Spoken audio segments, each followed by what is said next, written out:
अगले कुछ दिनों में हमारे देश में दशहरा, दीपावली और छठ जैसे कुछ बहुत बड़े त्यौहार आने वाले हैं। इन त्योहारों की आप और हम जमकर तैयारियां कर रहे हैं, ख़रीदारी चल रही हैं। इन्हें मनाने के लिए भी आप और हम पूरी तरह से तैयार हैं। लेकिन त्योहारों के सीज़न में हम घर से बाहर ज़्यादा निकलते हैं, भीड़ ज़्यादा लगती है।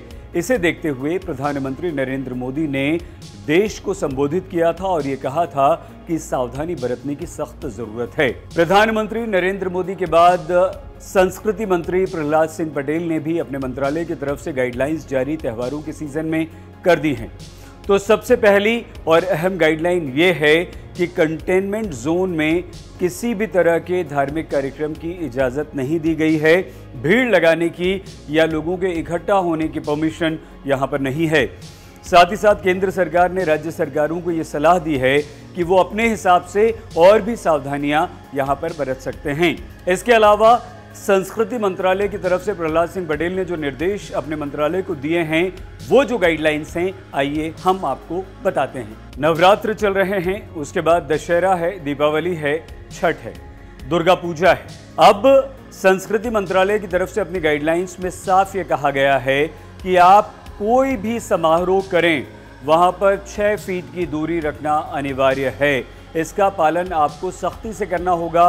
हर व्यक्ति, चाहे वो दर्शक हो, चाहे वो आयोजक हो, चाहे वो स्टाफ का व्यक्ति हो, उसे मास्क लगाना बेहद ज़रूरी है।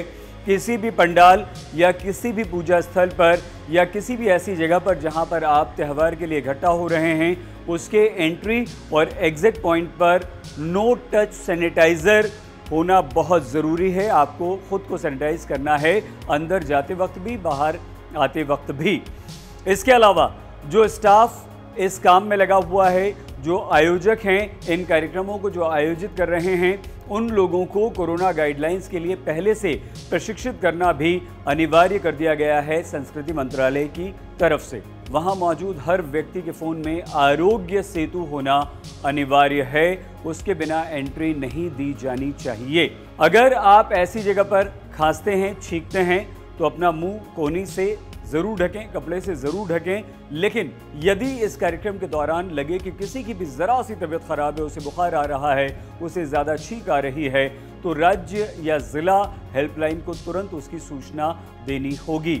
अगर गरबे का आयोजन हो रहा है, अगर रामलीला का आयोजन हो रहा है, अगर किसी और तरह की धार्मिक प्रस्तुति हो रही है, तो जो भी कलाकार हैं, उन्हें कार्यक्रम प्रस्तुति के 7 दिन पहले अपनी कोरोना की नेगेटिव रिपोर्ट आयोजकों को सौंपनी होगी और उसी के बाद वो उस प्रस्तुति में हिस्सा ले सकते हैं, उस कार्यक्रम का वो हिस्सा बन सकते हैं।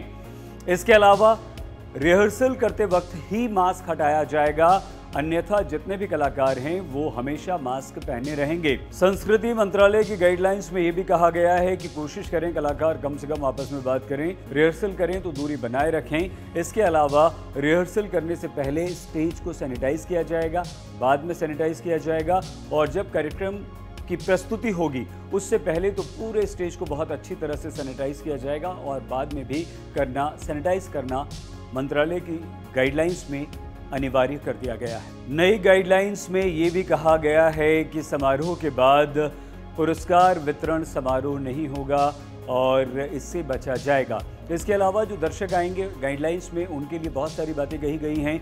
हर दर्शक की थर्मल स्क्रीनिंग अनिवार्य कर दी गई है।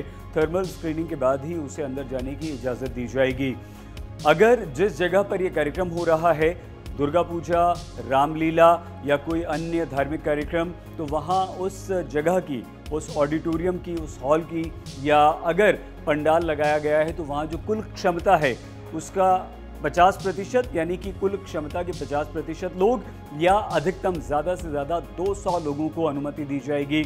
इन लोगों के बैठने की जगह में उचित दूरी रखी जाएगी, यानी एक कुर्सी पर अगर आप बैठें तो दूसरी कुर्सी खाली होगी और तीसरी कुर्सी पर दूसरा व्यक्ति बैठा होगा। ऐसे कार्यक्रमों के टिकट आपको ऑनलाइन बुक करने होंगे। ऑनलाइन टिकटों को बढ़ावा दिया जाएगा।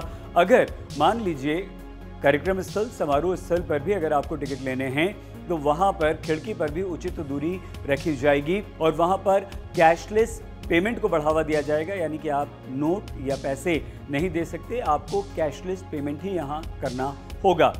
इसके अलावा ऑडिटोरियम, पंडाल या किसी भी समारोह स्थल पर हवा की आवाजाही यानी कि क्रॉस वेंटिलेशन का विशेष ध्यान रखना होगा। बेहद बेहद ज़रूरी ये गाइडलाइंस हैं ताकि आप त्यौहार भी बहुत अच्छी तरह से मना सकें, उसका आनंद भी ले सकें और कोरोना के भयंकर खतरनाक खतरे से भी अपने आप को बचा सकें।